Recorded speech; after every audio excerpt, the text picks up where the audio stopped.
A Klingon globfly is similar to a mosquito. Apparently, wild elephant is another term for rogue. And Stan Riga is the funniest performer ever. Oh, you never heard of him? Hello, everybody. It was because he's from the 23rd century. Hello, everybody, and welcome to the Seventh Rule with Cirroc Lofton. Hello, hello. My name is Ryan T. Husk. I'm not the funniest performer, that's for damn sure. Today we're doing a review of Star Trek The Next Generation, Season 2, Episode 4, The Outrageous Okona, story by Len Mention, Lance Dixon, David Landsberg, and teleplay by Burton Armus. Interesting name there. Directed by Robert Becker. This was December 12th, 1988. Where were you? Hello, Cirroc Lofton. What's up? Dude, that's a lot. There was a lot of writers on that one. I know. You'd think that this episode would reflect that. Or maybe it does. Yeah. I don't know. Maybe they took the story from somewhere else, one of those things, and I'm not sure. Written by, teleplay by. Okay. It can't be a coincidence that this guy's last name is Armus, though. That was the creature that killed Tasha Yar. I was thinking the same thing. Yeah, like Bolians were named after director Cliff Bole. Maybe Armus was named after Burton Armus. And Nagilum was named after whoever it was, Mulligan, if you remember that anecdote. Right. Anyway. This Next Generation is just full of little hidden clues. Yeah. Well, and Picard has a lionfish. Is it a lionfish? In his ready room that's named after David Livingston. It's called Livingston, his fish. I did not know that. Yeah, I think it's a... Picard's fish is David Livingston. Yeah, it is... I think it's a lionfish or something like that. Some angry-looking fish. Right now people are like yelling at the screen of what it is. Anyway, what did you think of this episode while I look this up? Oh yeah, it is a lionfish. Okay. That lion-ass fish. Tell the truth. Oh, and speaking of fish, Data thinks that fish are amphibians. Did you notice that? He says... No. There was a line about when he was talking to the comic. By the way, there were some pretty interesting guest stars in here. I don't know if you noticed that. I noticed one. Who is that? I thought it was Terry Hatcher was in this episode. Was it? Yes, it was her. Yeah, I love Terry. I love me some Terry Hatcher. She is gorgeous. Me too. When I was a kid, she was Desperate Housewives. She was at the top of the top for me as a kid. I found her to be very charming. Yes, I really think she's beautiful. And this was I was super surprised to see her in this role because before they actually gave her more screen time and they just kind of flashed by her in the beginning, I was like, man, that transporter chief was hot. I know.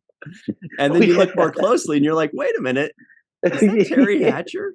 Yeah, that's exactly what I had to rewind it, and I was like, that's Terry Hatcher, because she wears a different hairstyle later on, but this is the long curly hair, kind of almost like Marina Sirtis's hair in the first season, similar. But the big hair, the big curly hair, and I was like, man, she is so hot.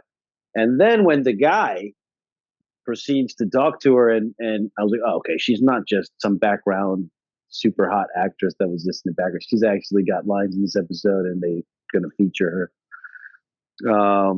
And then I was like, hey, I'll trade her for O'Brien. O'Brien, you can do something else, man. You don't need to be doing what did I do? He says.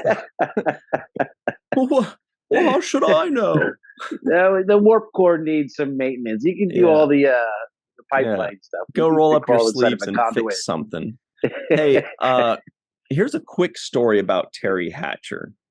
quick story. Okay. So I was definitely in love with her when I was a young fella. And then several years ago, I was working in a high-end restaurant in Westwood, California. Cirroc knows it well. That's where UCLA is, in Westwood. And one day,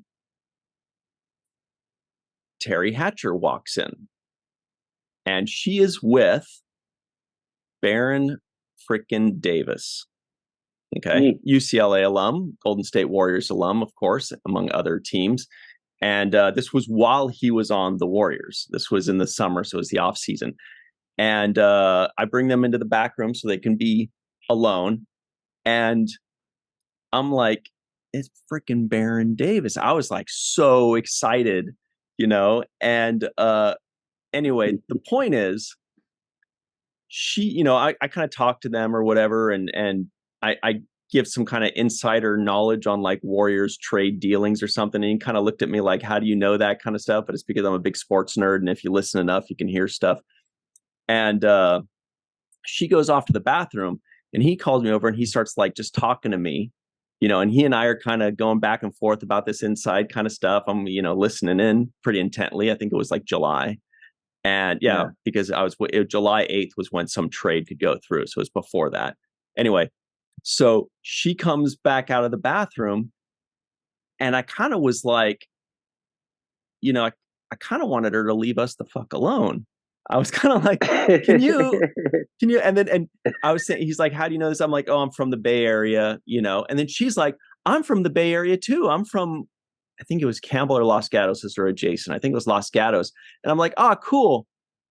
And I turned right back to Baron. I was like, so anyway, Baron, and I'm talking to him. And then as I'm walking away, I realized, I'm like, man, 15-year-old Ryan would have kicked my ass that this girl is being so nice. And I'm like, okay, thank you. But I'm talking to Boom Dizzle right now, please. I'm talking to Boom. Me and BD are talking to basketball. If you just don't mind, if you get us another 5-10 minutes, we'll be done. Have another soon. Pellegrino. I'm just in Boom.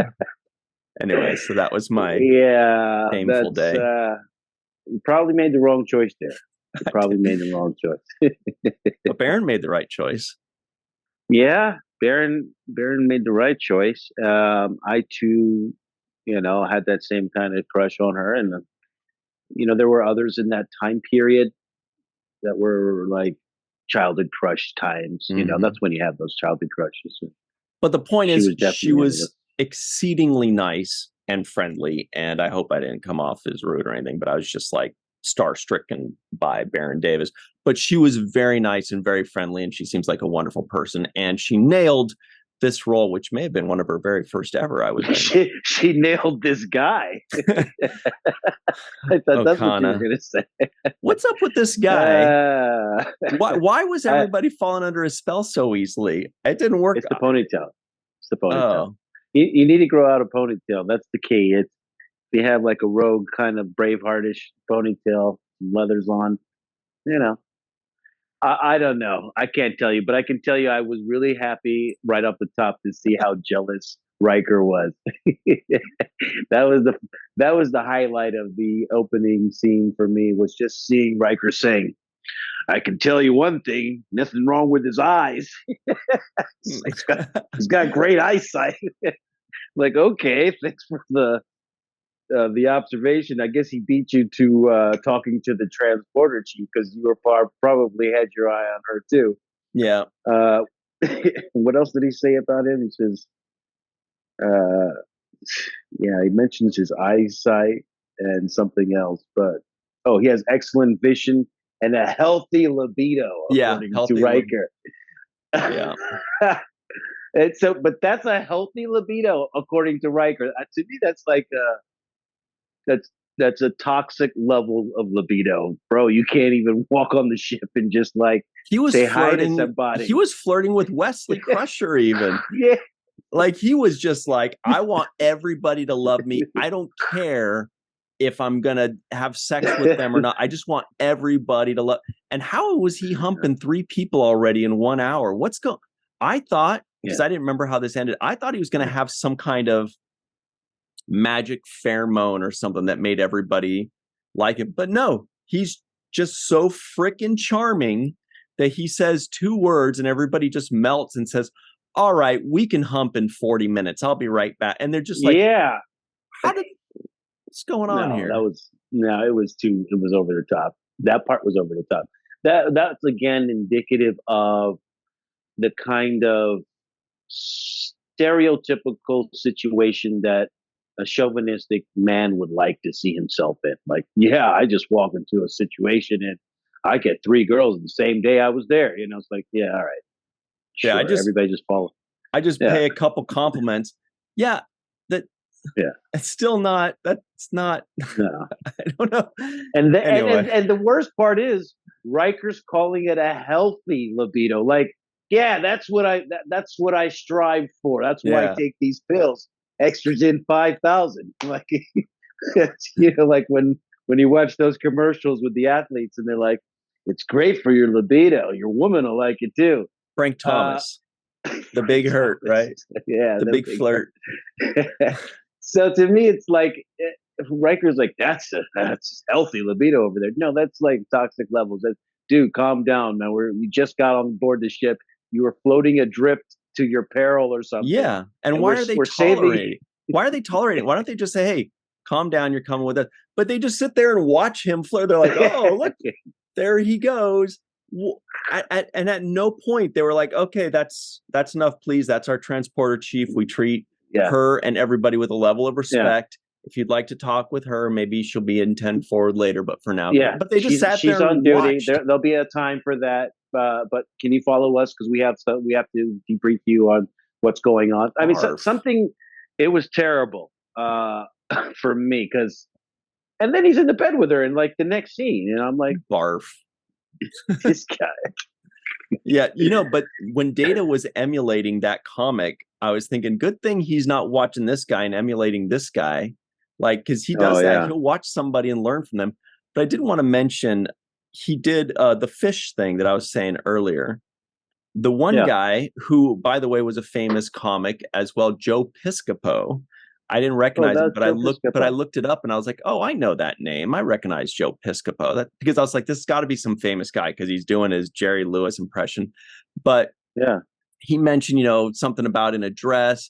Then he says a briefcase in the shape of a fish, right?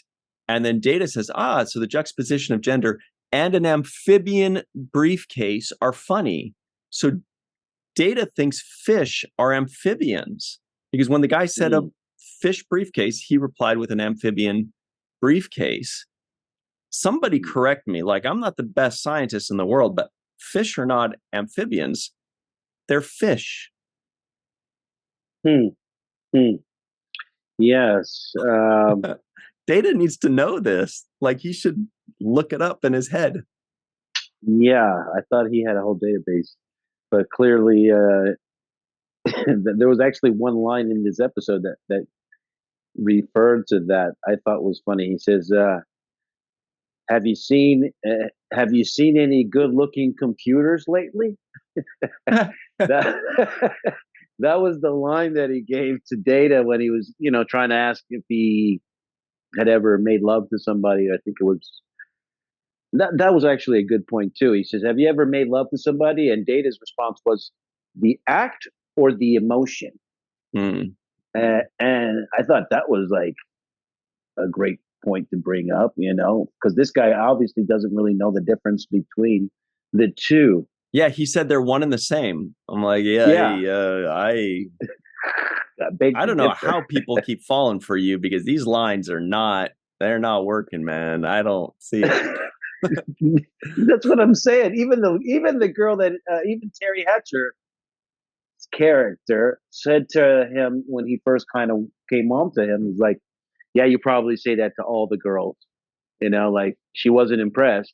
And then he's like, "Yeah, but it's the way I say it and conviction and all this other stuff." And it's like, that works because I guess I'm doing it totally wrong. Barf. But I hope she got paid well because, she came home and her husband or whomever was like, "How was work today?" And she's like, "Dude, I had to just pretend some lech was hot all day. It was tiring, but I got a good paycheck for it." All right, cool. Fine. Well Yeah, done. yeah. He kind of rubbed me. He was just too much. He was over the top. And actually, one of the things, because there's several things that upset me about it. Number one, as great as the wardrobe looks right here in this particular, Yeah. it looked too Robin Hood to me. I felt like, You know, Robin the Hood, everybody knows the Sublime album, Robin the Hood.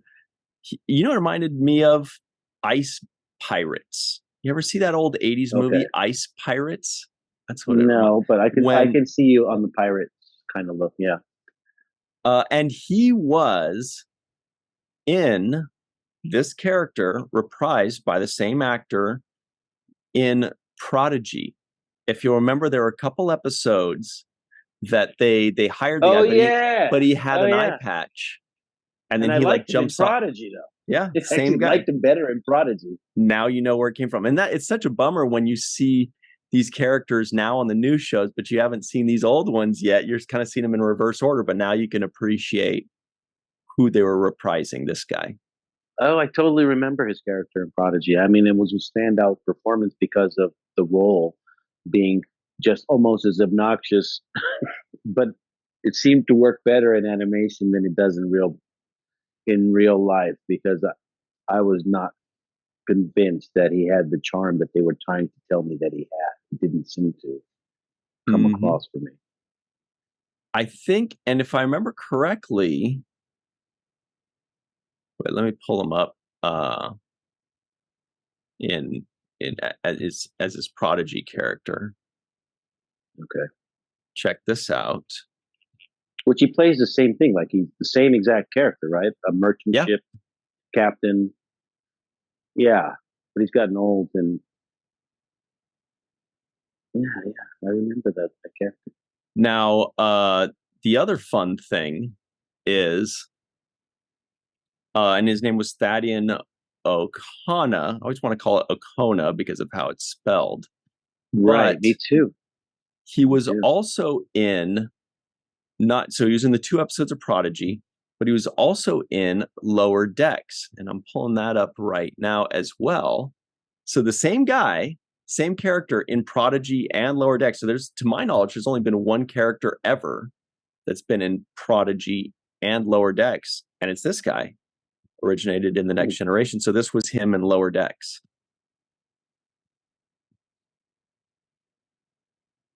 Oh yeah, wow. Yeah, and this is him. And so Lower Decks takes place basically like kind of right after Next Generation ends. So you see he's younger there, but he's got the eye patch. And then later on, so the people from Lower Decks and Prodigy obviously spoke and connect because, 15 years later, in the Prodigy era, he still got that eye patch. And that eye patch is not consistent with the Next Generation. So clearly, Prodigy and Lower Decks are talking with each other because it's consistent between the two of them. Wow. Pretty cool. And so he did the voiceover work for both? Yeah. Wow. I bet he never thought he'd be working 25, 35 years later on the same show just based on that character. But that's Star Trek. I'm just checking to confirm that he did the voice. I mean, I just assumed it was him because it sounded like him. He did the voice in both episodes of Prodigy, but I don't see it in Lower Decks. I'm not sure why. Everybody in the live chat and in the comments below, let us know why he's not. Was it because he didn't have any lines in Lower Decks? Maybe it's because he didn't have any lines. Okay. I don't remember. Let us know in the comments below, please. I'm sure they still gave him a check for reprising his character, though. You would not think that this character would be something that you would recall and bring back. But he wasn't, just because the story, I guess, was more lackluster than the character. I felt like the character was okay. He could have been really good. They just didn't give him enough to do. They just made him uh, too easy to figure out. And it wasn't dynamic at all. It was just very, it was just remedial, in my opinion. There was no depth there. The only mystery was that he actually didn't sleep with somebody. And I think the moral of the story came at some point towards the end when he says, "See how a man gets a reputation." Um, to me, that was like the whole story was based around that principle, that a man gets a reputation even though it could be based on falsities, on lies, or misunderstandings, right? So we assume that he was the father of the kid because he's sleeping with everybody else. So Yeah. right, and so that would be, I guess, the lesson is like, never judge a book by its cover. But is he really not like the book that we really think Yeah, he this is more he... like don't judge chapter 12 by the first 11 chapters. We just saw you doing all this, home. Like, seriously, it's not like you you're got not the 3 victim kids here, on guy. the ship now. Yeah. I think he He's like, impregnated 3 women on this ship. See how unfairly they targeted me for their judgment? No. Well, come on, man. So this is the one time you didn't do it, okay? Congratulations. Yeah, you've got 3 people pregnant on the Enterprise just since you've been here. Yeah. Seriously. I don't understand why, we're not that far off. Okay, we were off by this one a little bit. Okay. But, we weren't that far off. That just makes me think, that's a good point though, Cirroc. It just makes me think of what would have given this a little bit more depth is if there were somebody on the ship, let's say they kind of touched on it. Let's say Riker was super against this guy and was saying, and Picard was saying, well, we don't know what happened. We can't just, and then Riker was saying, no, I know he did it. It's so obvious. I keep catching him in other quarters. And so then Riker or that person would have learned that lesson, and we can learn it through him of like, don't take it too far. But instead, you just kind of have Worf ambiguously growling at him and saying, I would love to. And you're like, do you mean fighting or? Because it looked like the guy walks right up to him and like breathes in his face, and they look eye to eye. And we know how Klingons are. And, he growls. He's like, I would love to. And I'm like, okay. I don't know if you're being menacing here, but it's not working. It sounds like you're reciprocating. Then Okona says, perhaps another time or something to that effect. Like, yeah, with a wink and a slap on the ass. I was like, what's going on here? Am I missing something? He's whipping him with the towel. Yeah. Okona's, like you said, he came on to everybody. Wesley, I was like, seriously, man, leave Wesley alone. It's just, he just got here. His mom's not here to kick your ass. And if she was, you'd probably be trying to sleep with her too, Which reminds me, there was no Pulaski today. But you know what? Let's hop to our very quick break right now, because there was a moment that I thought of you in this one. It wasn't that moment we just mentioned, but we will discuss all of that and come right back. Where was Pulaski on the 7th Rule? Hello, everybody. Welcome back to the 7th Rule with Cirroc freaking Lofton. We were just talking about on the break how great this episode was. Here are the Tribuloids of the week. The Enterprise is traveling in the Omega Sagittarius system, traversing between the twin planets.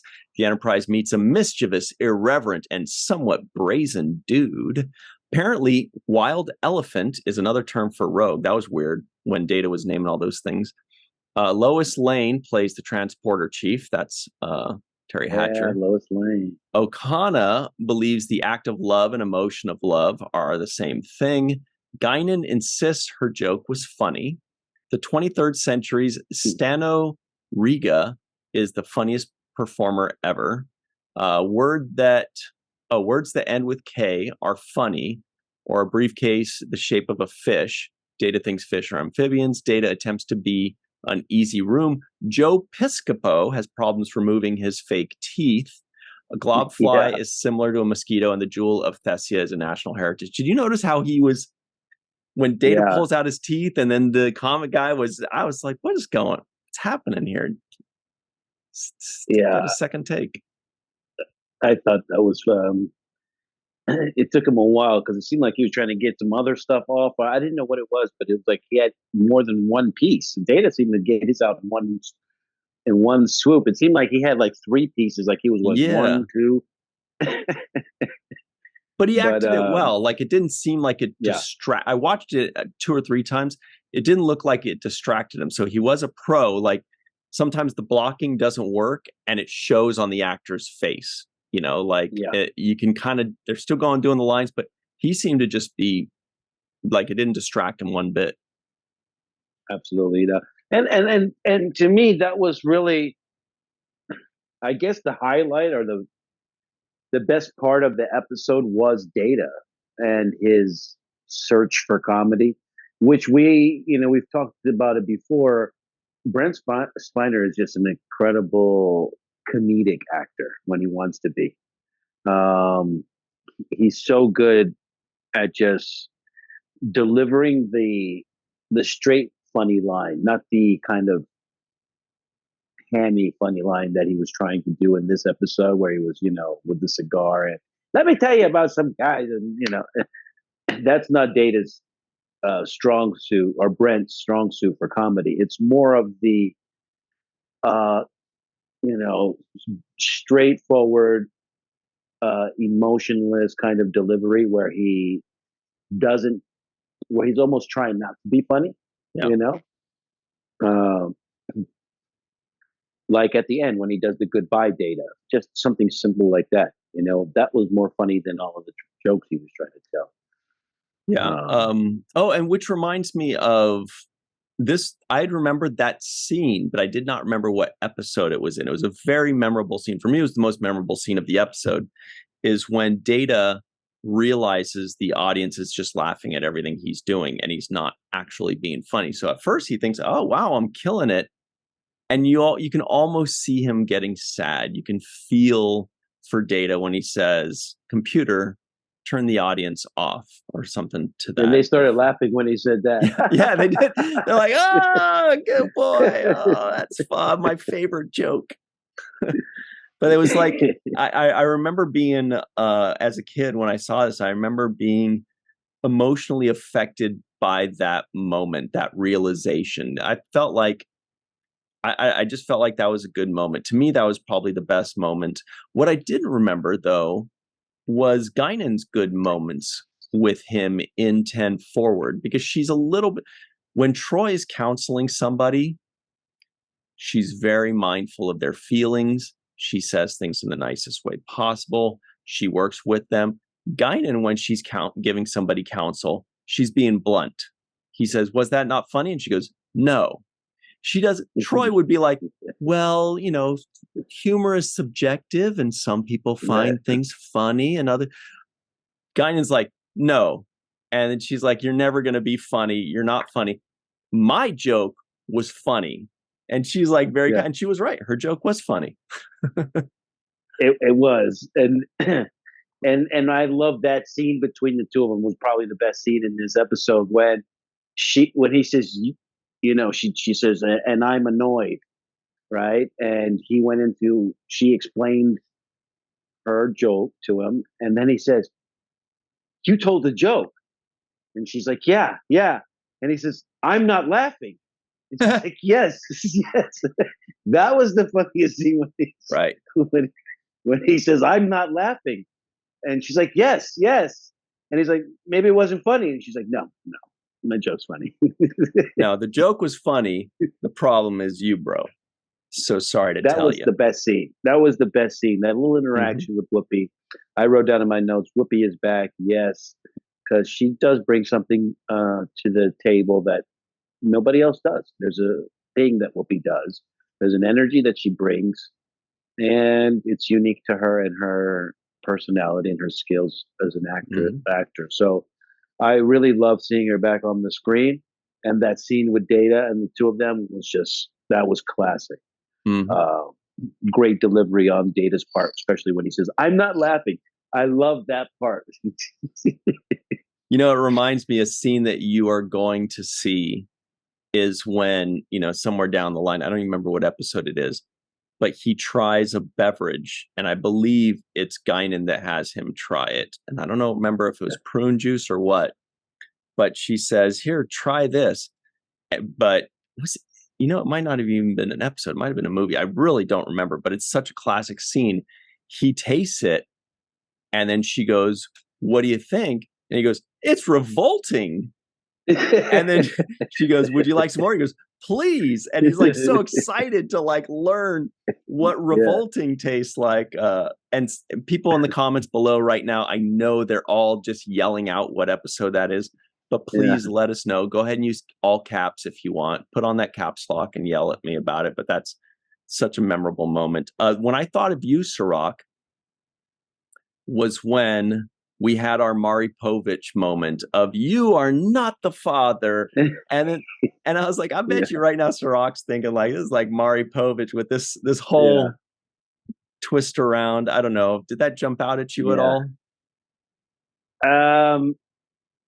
At some point, I knew that was what was going on, just based on the language and the conversation.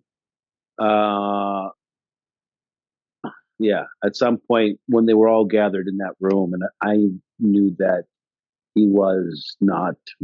There was something more to the story. It seemed like the boy wasn't talking, he wasn't talking, and then the girl who's pregnant wasn't talking.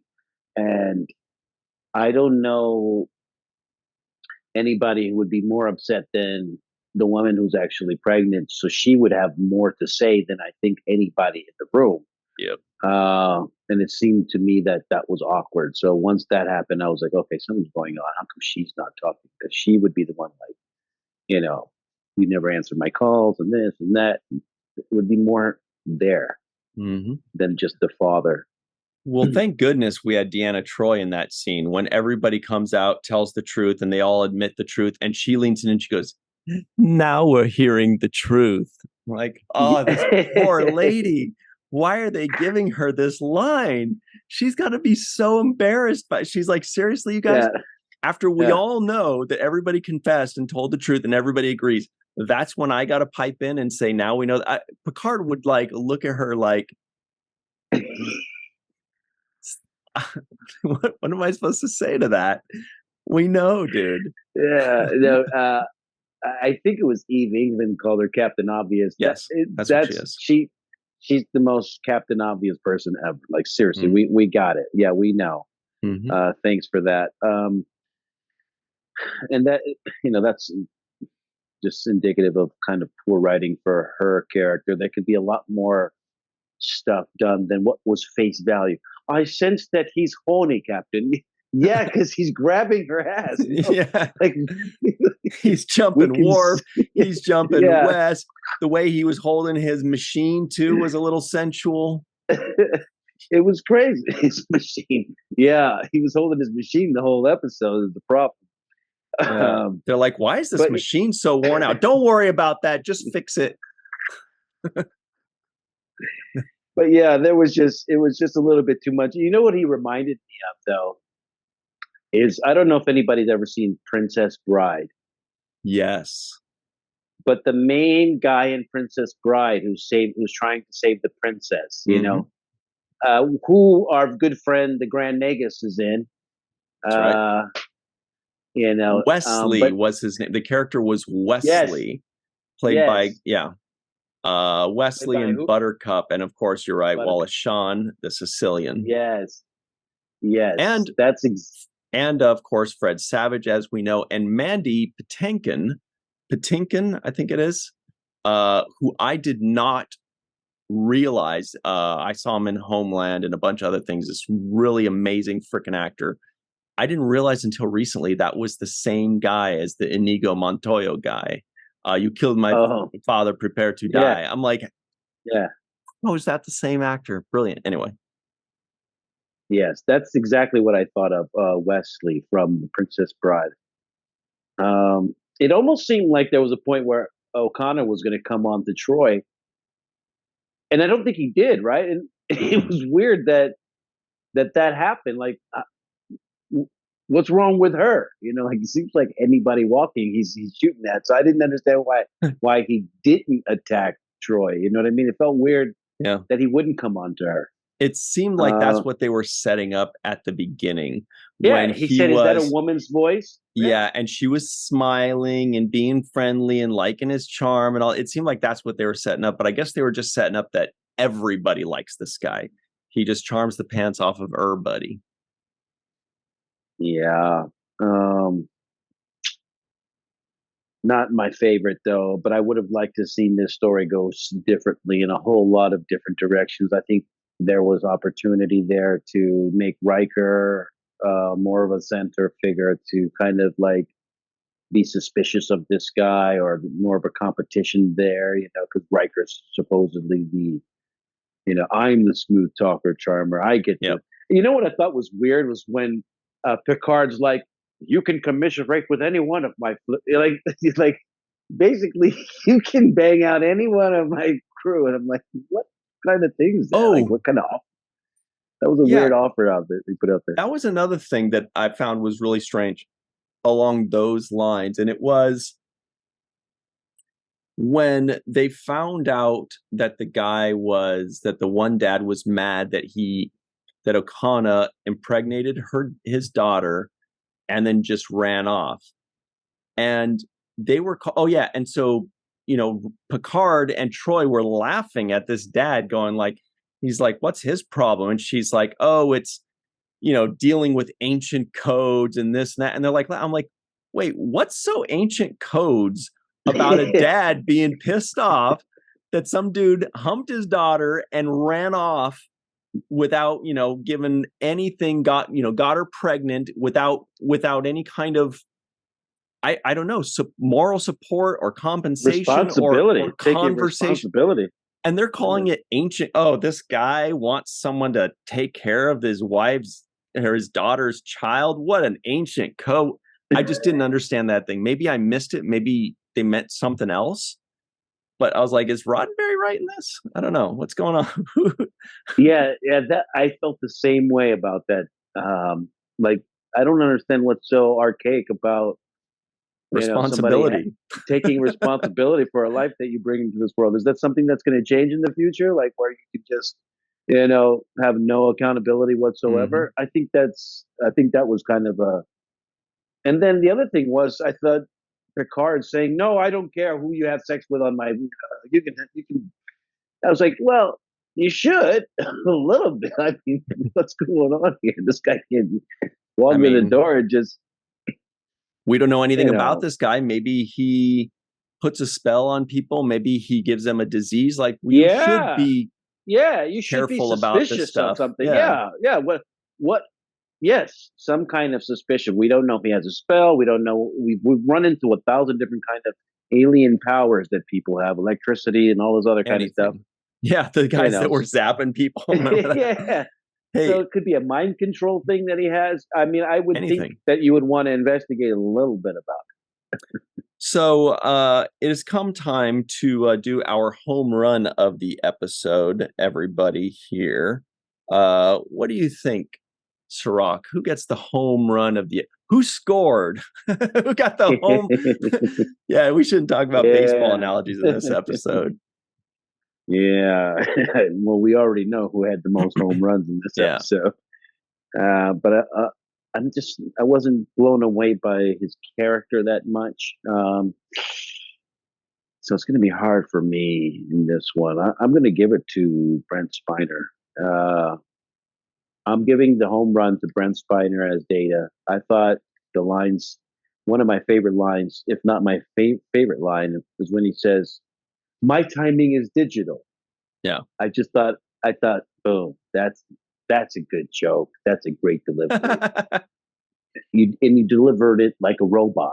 I mean, it's just, that's high level comedy for Brent. And, doing the whole, a monk, a clone, and a Ferengi walk into a bar, that's a basic level comedy. But Brent has like this 4D chess level of comedy where he's able to play it as a android, you know what I mean, as a computer trying to be human, but delivering these lines as if he doesn't know what these things are.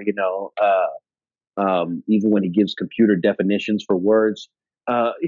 Just all of the way he delivers his comedy is high level, in my opinion, because you have to do it in a way as if you don't know things, but you're a computer who has no emotions, and so he gets an A+ for that in this episode. Yeah, my home run of the day. I mean, we already know who scored and got to second base and third and all that stuff. But for me, it's slightly different, almost the same as you. For me, the home run of the day focuses more on Data, the character, than the actor, and I just because I feel like that was it was the moment was also Data's the character, and that's kudos to the writing there.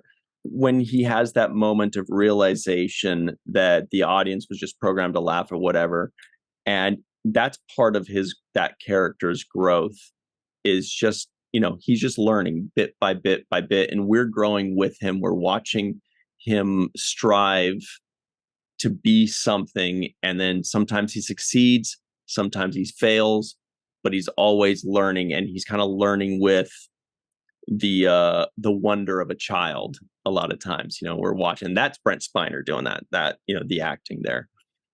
So that's who gets it for me. Look, let's give a very special thanks to some people who hit home runs and grand slams for us every single time. Their names are Homer Frizzell, Dr. Anne-Marie Seagull, Eve England out in Wales, Yvette Blackman Tom, TJ Jackson Bay out in Missouri, Bill Victor Arukin. Who we're going to miss. He's not going to be in Star Trek Las Vegas this year. We'll miss you, Bill, next time, hopefully. Our good pal Titus Moeller, Darlena Marie, Dr. Muhammad Noor, Tierney C. Diekman, Anna Post, Anil O. Palat, Joe Balsarati, Mike Gu, DQ, Neil Akasaka, Justine Norton Kurtzen, Dr. Stephanie Baker, Carrie Schwent, Faith Howell, Edward Foltz, my live from Tokyo, the Matt Boardman, Chris McGee, Justin Weir, Jake Barrett, Jane Jorgensen, Henry Unger, Allison Leach Hyde, Julie Manisfee, Marcia Classic Schreier, and of course, Dr. Susan V. Gruner and Jason Oken.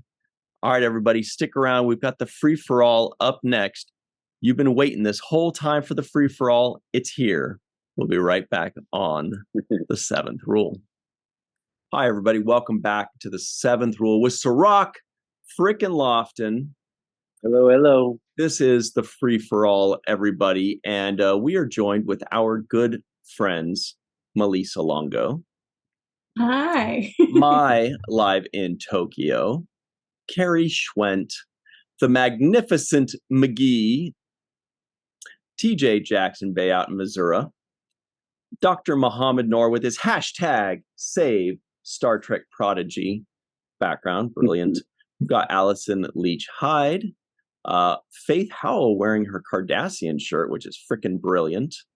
We've got Marcia Classic Schreier, the Matt Boardman, and of course, Jason Oken, the Outrageous Okona. All right. Here we go. Nice. Oh, of course, Jake Sisko guesses the IMDb score. Oh, this was probably high up there in the low 5s. Read my mind. So I'm going to say, I'm going to go a 5.7 because of Terry the Great Hatcher. Her height. Terry's height. No, I don't think so. Is she 5'7"? That's a little bit shorter. lowest, wouldn't you say, Cirroc? I think she's A little bit low? Lowest, Or too high? lowest. That's a little bit lowest. She was in lowest. Yeah, it is a little lowest. There There you go. So does anybody I see else what have you a mean. guess? that I'm going doesn't already know? 7.5. Wow. Oh, the opposite? Mirror Yeah, universe? I think this one should be higher, especially now that we've got Okona popping up different places. Oh, There may be that's some true. people peeking back and going, "Oh, yeah, all right, he's pretty cool." Good point. Okay, 7.5. Anybody else? 7.6. Ooh. All right. Good. All bets are in. Okay. It is actually a 6.2. 6.2. Yep. 6.2. Close, Cirroc. A lot of wishful thinking here. 0.5 away. Okay. We didn't have any non-appearance mentions, but we did have a non-appearance non-mention, right, for Dr. Pulaski, right? Bummer. A non-appearance non-mention. Yeah. Okay. You know, we have those every episode with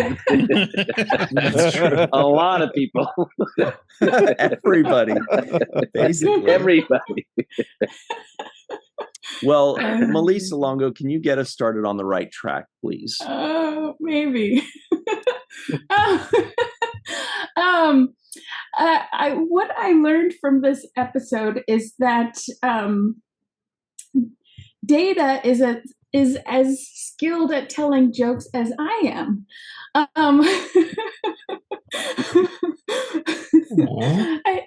Well, you know, that's funny. There are times when I'll tell a joke and, you know, I'll get an explanation about how that's not accurate. Like, I know it's a joke. There's no laughing, nothing. So, yeah. There are some funny lines in this. And there are parts of it that worked for me. I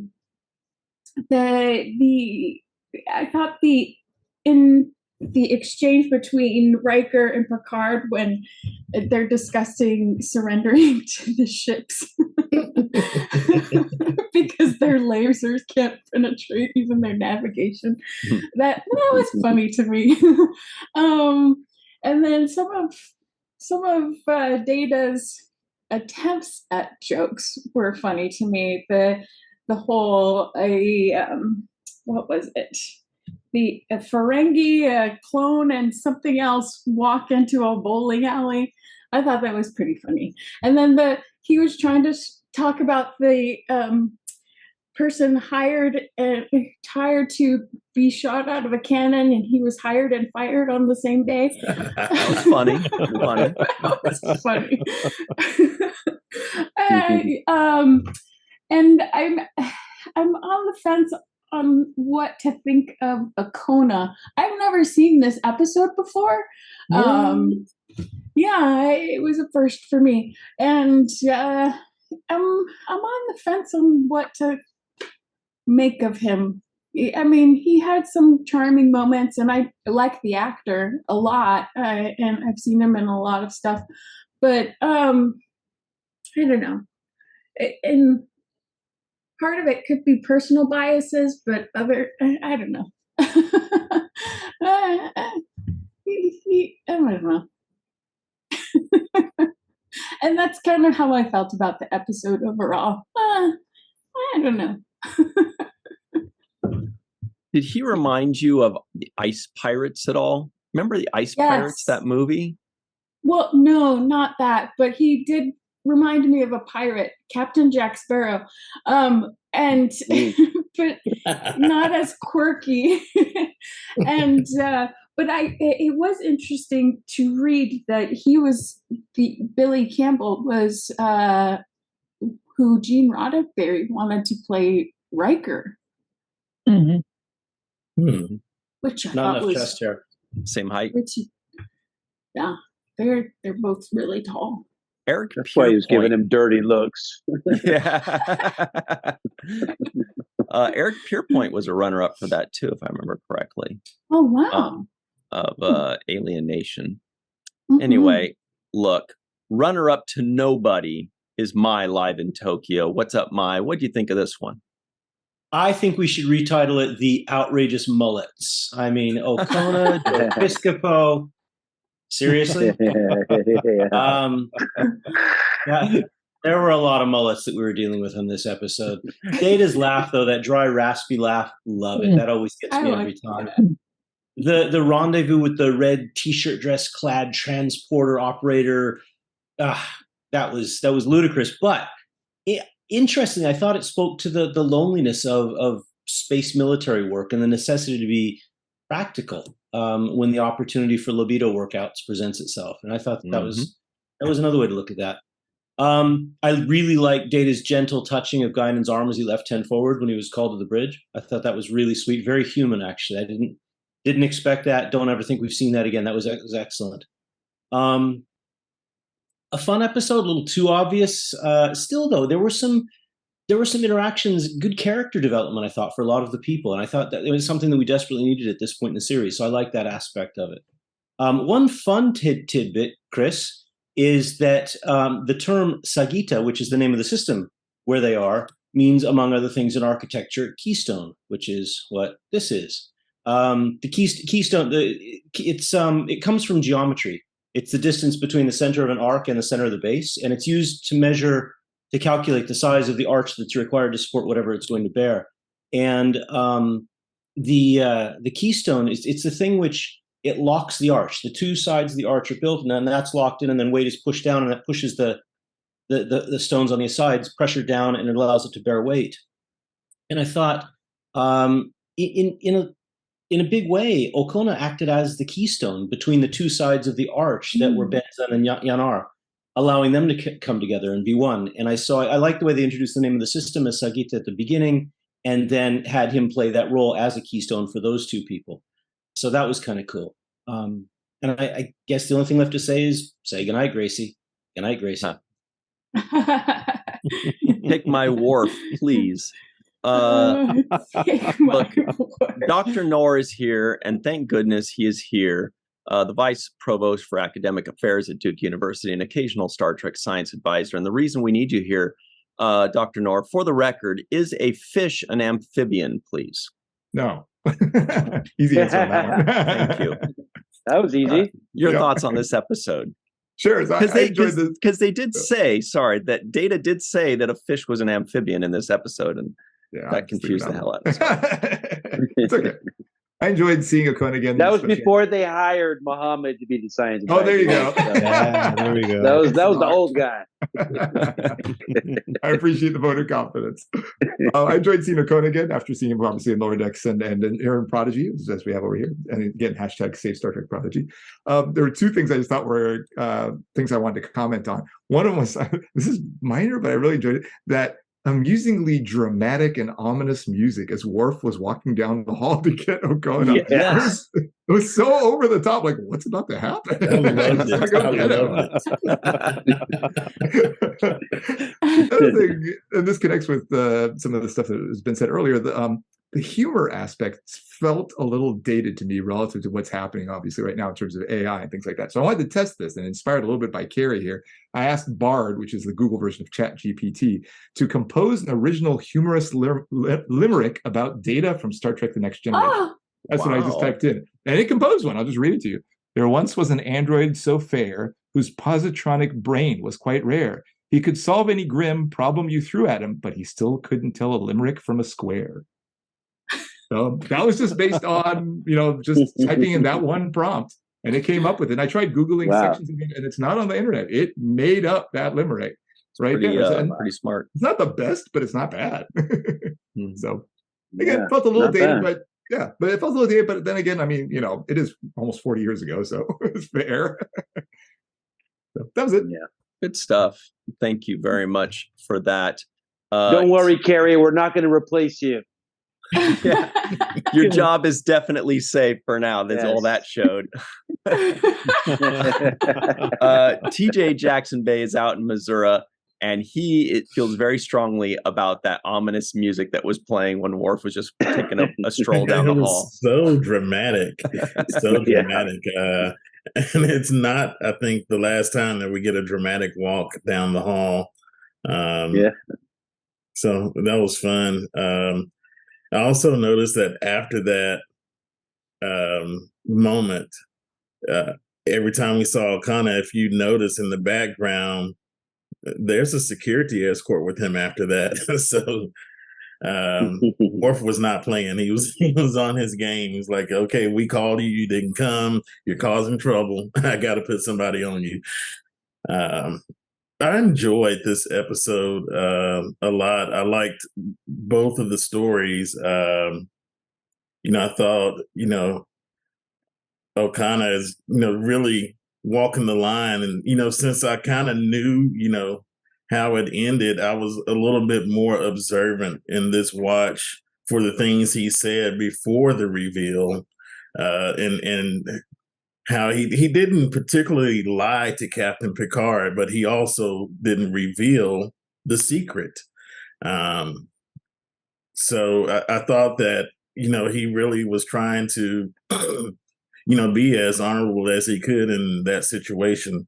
And that, kind of informed me a little bit of his character, which was nice. Devin, on the other hand, the father of the young lady, made me cringe in the way that he treated his daughter. And, I think, obviously, Captain Picard even commented on it that he said it was ancient morality, and he described his behavior as arcane. I think those are accurate descriptions, but really it's it's kind of not far off from things that I see in the everyday. So it's cringe, people. If you don't know, I'm telling you now, that's cringe behavior. Don't do it to your kids. And Data, I think, Mike commented on, how human Data is when he touched Guinan's arm. But I also felt a very human moment from Data when he felt the disappointment of the fact that the holodeck crowd was programmed to laugh at his jokes. And it's just fun. I love the way that Brent chose to play Data, a character with no feelings, but with so much feeling.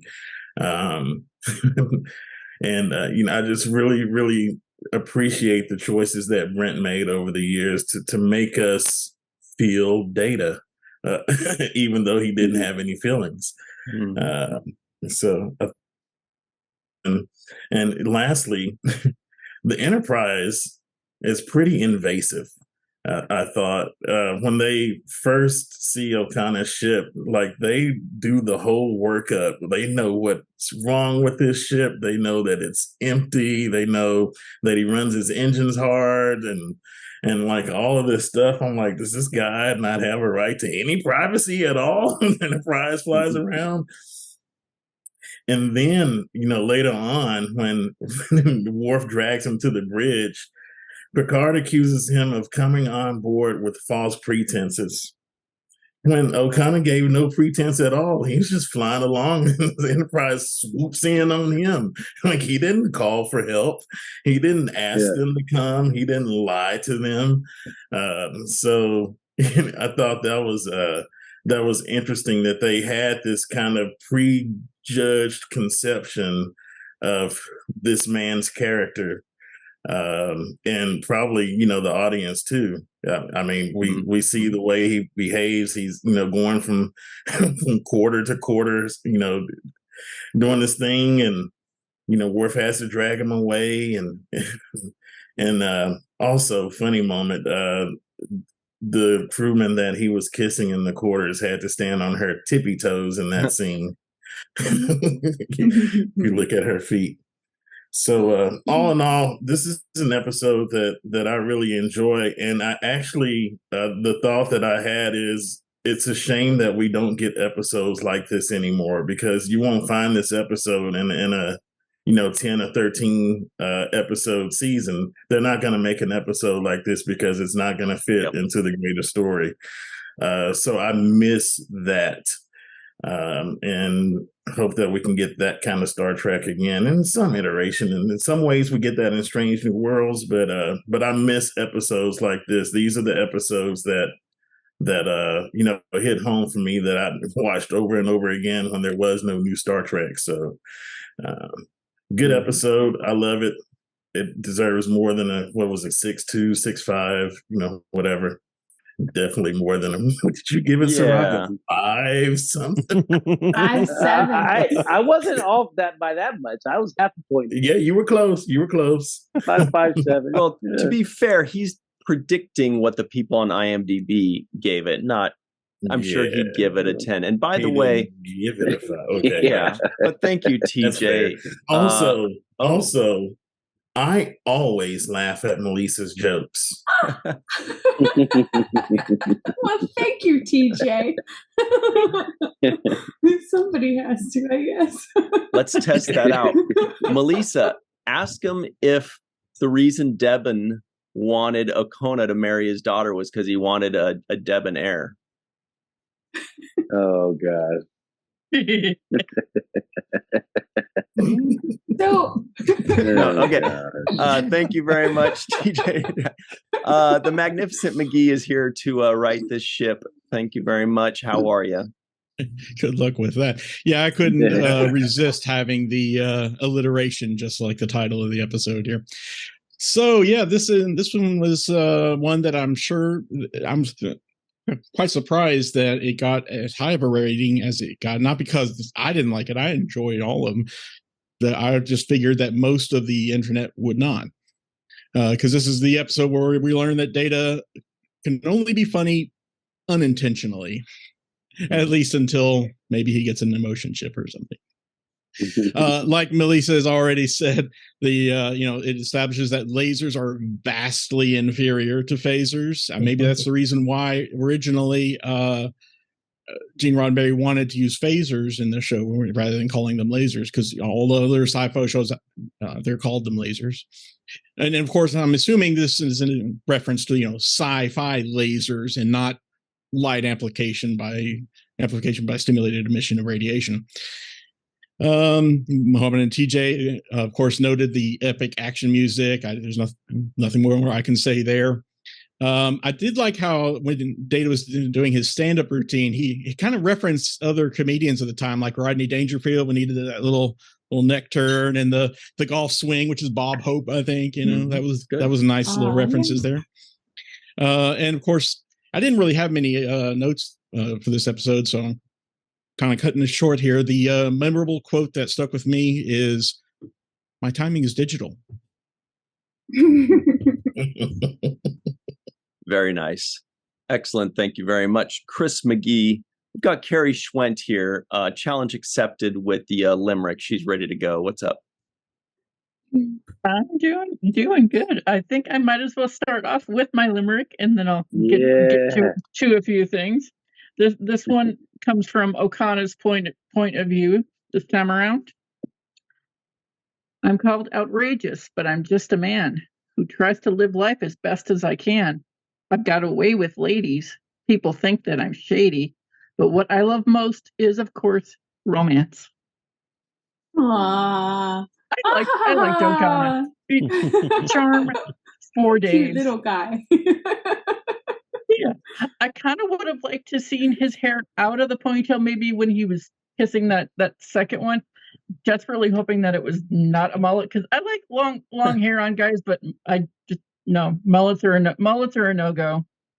I can barely tolerate Joe Piscopo's.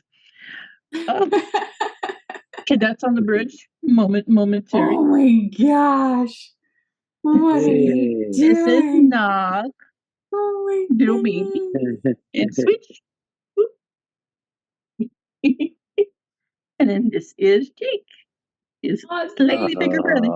They need all the kisses. Oh my gosh, they're so cute. Bless you. Okay. That's sweet. Anyway, where was I? Oh yes, mullets. Oh, mullets. Yes, yeah. Joe Piscopo's I could take or leave.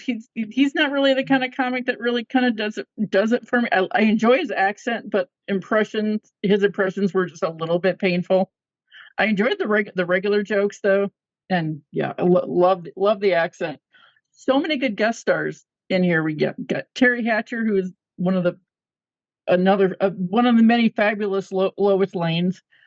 Okona, he's the Rocketeer. love that movie. I haven't seen it in years though. The pregnant lassie, she was a doctor on the second season of Sequest, which if you've never seen that show, it was a fantastic show. It should have gone on for a lot longer, in my opinion. Where was it? Oh yeah, and on the list, a couple blink and you miss it sort of things I noticed on the list of comedians that Data's looking up. There are so many, but I know a couple of them. I saw Tracy Torme, David Livingston, Doug Drexler. I thought it was the one he selected was Ronald D. Moore, but it's actually Ronald B. Moore, who was apparently one of the visual effects artists. I did a little bit of research. And in both of the bedrooms that Okona goes into, Terry Hatcher's and the other ones, if you look at the bed, it's got a long pillow going across the back, but no bedding. Not one blanket, no bedding whatsoever. He told him to take the sheets off. He likes it down and dirty. Yeah, but you don't need that. It could have been tossed off in the corner or something. Straight to the mattress. Yes. Yeah, and Okona, he had a couple of great interactions, I thought, with Wesley. Wesley's sort of fascinated by him, but at the same time, he realizes that he couldn't live the kind of life that Okona does. Even though I don't want to be like you. Okona was like, you don't want to be like me? Seriously? Have you been watching this episode?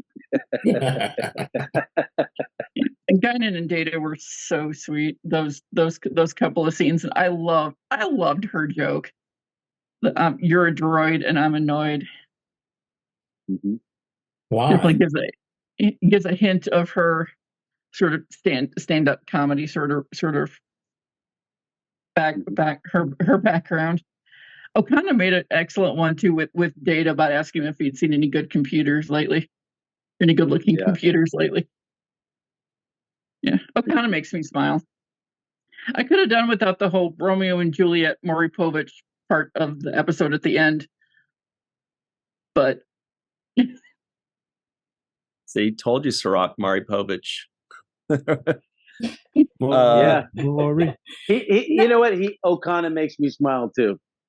The daddy. He's not the daddy. He's the baby daddy. He's not the baby daddy. Well, thanks very much, Carrie Schwent, aka Crafty Bear. We've got Allison Leach Hyde, who's here. She's also annoyed. Annoyed. True, I am annoyed. So I like this episode, always have. It's cute, it's fun. I love getting slices of life. And I really like Picard in this episode. You know, you can see he's a little frustrated, like, this is what I'm dealing with today. All right, fine. I'm going to do it to the best of my ability, and I'm going to take, the utmost care of what I do and everything I do. And I'm going to put it to this ship who has a rogue-esque character on it, and we need to do this. And then now everyone wants to arrest him for different reasons, and let's find out why. And it's because a girl's pregnant and something's missing. Okay, this is not end of the galaxy type of situation, but I'm going to treat it with the respect these people deserve. And I enjoyed that. And I too, Carrie, really liked the bit where Wesley saying like that. He hasn't seen his family apparently since Nemesis. So Allison, we got a little glitch there. Can you repeat that last sentence, please? Oh, that we haven't seen Wesley since Nemesis. So he did end up being a lot like Okona, and I kind of made me sad during that scene. I'm like, oh yeah, he did end up like that. So there's a lot of fun reliving 80s humor. So, okay. Joe Piscopo is probably the only actor who did not have to be DLP. He got to improv a lot of his lines. So that's fun. And yeah, because most, as we all know, we hear it all the time, Cirroc lived it. So that's fun. I love that he called Data Lieutenant Commander of Mirth. I thought that should be his name forever after that. And my favorite line was, "There's no need for your phasers, Captain. I'm harmless and not yet quite ready for a mercy killing." That was my favorite line. Excellent. Thank you very much, Allison Leach Hyde. We've got the Cardassian herself, the Spoonhead, Faith Howell. What's up, Faith? So, yeah, I really like this episode. And I honestly kind of surprised me because I know we've seen Okona in some of the newer things like Prodigy. And I had a hard time connecting with his character in Prodigy the first time I saw it because I was like, I don't really remember a lot about the character. So it was nice to go back and revisit. But I got the feeling that if the Enterprise had not come upon him, aside from maybe fixing his ship, he would have been completely fine with all these people hunting him. He could have solved it. He would have smoothed it all over. It all would have worked out in the end. And I got a lot of Jack Crusher vibes from him. Like, I wonder if we ever get Legacy, which I'm still on that train. If we ever get Legacy, I really wonder if we might see Jack Crusher kind of be that character and doing the weird off, Starfleet stuff, but making it all work in the end. And so I really like, let's do it. Please and thank you. Excellent. Legacy's going to happen. I'm waiting. As soon as this strike is over, I'm going to be. Excellent. Yeah. Well, thanks very much, Faith Howell. Gull Howell, we should say. Marcia Classic Schreier's here. What's up, Marcia? How are you? Great background. What'd you think of this episode? Well, like many of the episodes of season 2, I didn't like it. But let me preface this by saying that I watched Saturday Night Live from day one. I'm that old. And I did not like Joe Piscopo on Saturday Night Live, so his presence in this episode didn't do anything for me. In fact, my favorite line of the entire episode was "discontinue comic." So it says something. Yeah, I know that was harsh, right? Billy Campbell, on the other hand, I could watch Billy Campbell, read a phone book. I think he's adorable. It was such a bad interpretation of Romeo and Juliet. So, there was just so many things I didn't like about it. Terry Hatcher's character flirting in front of Riker and Data and Worf. I mean, how unprofessional. On duty, yeah. On duty, while on duty, yeah. I didn't get that. And it struck me as odd that there was no mention of Lore having some emotion and how much better Lore could have possibly told any of these jokes or, had a much better interpretation of jokes. So that sort of surprised me, but there was very little continuity back in the first and second season in terms of the writing. So maybe not so surprising. And another thing that surprised me is, why is Worf, in addition to being head of security, he's also the communications officer and he's also the weapons officer? Like, communication seems to have been downgraded from the original series to Next Gen. It was such an important role in Enterprise and the original series, and it's not anymore. It's like hailing frequencies open, just give it to Worf. Why is he doing that? So they don't have to pay another actor to say open frequencies are open or whatever the line is.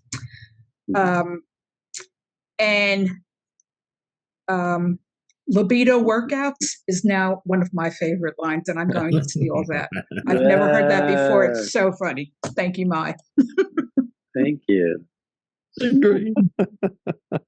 Excellent. Great stuff. Thank you very much. Marcia Classic. We've got Mr. Matt Boardman here with his stand-up comedy background. What's up, Matt? What'd you think of this one? Cool shirt. This one's I like this one. It's fun. I don't know why, but as I'm watching, I was like, man, this episode feels very 80s to me. Maybe it's the Ron Jones synth music. I mean he was really hitting the synth hard in this one. But I always think it's fun. The Okona part of it, it's neither here nor there. Although I do love Bill Campbell because, as Carrie mentioned, he is the Rocketeer, and that is one of my all-time favorite movies. So every time I look at him, I'm like, oh yeah, that's right, that's the Rocketeer. But the part that I really like the most is the interaction between Data and Guinan, and Data trying to, figure out what it is to be funny, because we've seen some failed attempts, and then we have this guy who comes on the ship and reminds Data that no, you're not really that funny, and so he's like, okay, now I got to go figure this out. And I thought that those were some fun moments in the holodeck with him. Interesting note about the graphic on the door where you see Doug's name and everything. When we had to update, or when we were doing the remastering of that, we actually added a few names to that. So Doug's name was not in the original run of the show, but so some of the names that are on there, I think you might even see a Douglas E. Graves. I think he was added to the list of comics in there as well. A good friend of mine who is a top-notch CG modeler. But anyway, the line that I thought was the kind of struck me the most this time was at the end there, after Data is realizing that okay, maybe I'm not that funny, I don't understand humor, but Guinan says, being able to make people laugh, or being able to laugh, is not the end all and be all of being human. And Data's response is no, but there's nothing more uniquely human. And I thought about that, and that kind of touched on my own life, because I like to laugh, and probably I laugh at very inappropriate times and times I shouldn't. But I remember being in high school and sitting there with a group of friends and just talking. And I had a friend of mine who said, "Oh my gosh, you're a funny guy." And I never really thought about that, but how, I don't know, it is very uniquely human, and how what a fun thing to do. I should say fun thing to do, but what a meaningful thing to be able to do to make people laugh. And it's a shared experience, and hopefully you're not making people laugh at someone else's expense, but why do we watch Saturday Night Live? Why do we watch comedies? Why do these things draw us together, and they lift us up? And I mean, I don't know. I think that's something worthwhile, because we all go through not so great moments in our lives, and having those moments and people who surround us who can lift us up and make us laugh are important. Beautiful. Thanks very much, Mr. Matt Boardman, aka the Matt Boardman. Look, Jason Okon is here, the Outrageous Okona. What'd you think of this episode, Jason? Well, this one is a little bit difficult for me. I've always found it a little bit hard to get through it. It's not one of my favorites. And, one thing I always ask myself, what is this all about? And I had a hard time sort of figuring out, what is this episode about? I mean, it certainly has the A story and the B story that somewhat connect, but not really. And which one is the A, which one is the B, is another interesting part to me. And then this whole Okona story almost fits in this kind of 1980s, 1990s pocketbook type novel more than probably an episode. In terms of the way Okona was done, even visually, it almost struck me like I was watching The Princess Bride as opposed to Star Trek. And this has never really set very well with me. And I wonder, it's certainly nice, as we've heard, to get sort of these slices of life on board the Enterprise. It certainly has been done better. And I think if you look at Data's Day, it's a hell of a lot better than this.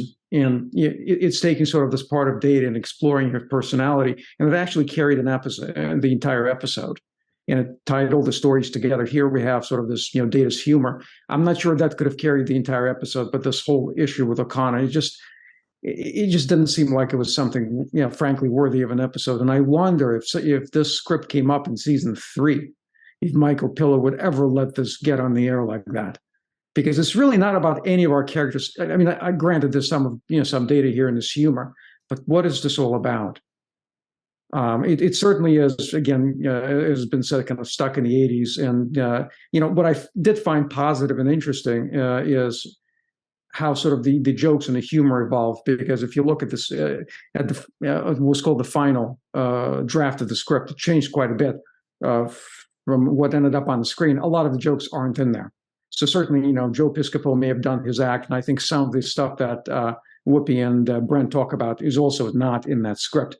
And I'll save some of that for things left unsaid. There's quite a few things maybe that should be left unsaid based on that script.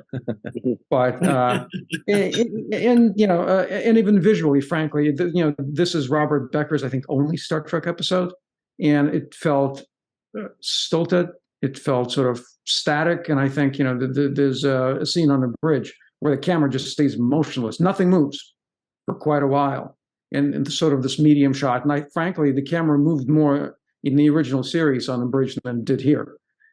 Everything just felt kind of static, and it just something was off. Again, frankly, what we saw on the screen is a tremendous improvement over what was in the script. Which, I don't know, what it says about the show itself. But it's frankly skippable, and I'll leave the rest for later. And frankly, I am, I think 5.7 Cirroc is generous. So did you like the episode, Jason? Tell us how you really feel. Loved it. Yeah. You mentioned stilted. Stilton's a cheese, if I remember correctly. Cirroc, any final thoughts on this episode? The thing I thought of a few days ago for this thing was to have like an action figure of Senator Vreenak. And, instead of like, it's a Jake, have it be like, it's his take. But I don't know if that works. That sounds dumb. Cirroc, what do you think? Okay, I have a few takes, really quick ones. I'll just fly through them. One, Picard says, "Make it so, Mr. Crusher," and he actually refers to Wesley as Mr. Crusher, and I actually like that little bit of respect that he gives him. And I actually like the fact that Crusher had a nice uniform on in this episode. I don't recall seeing that exact one, but it looked sharp on him.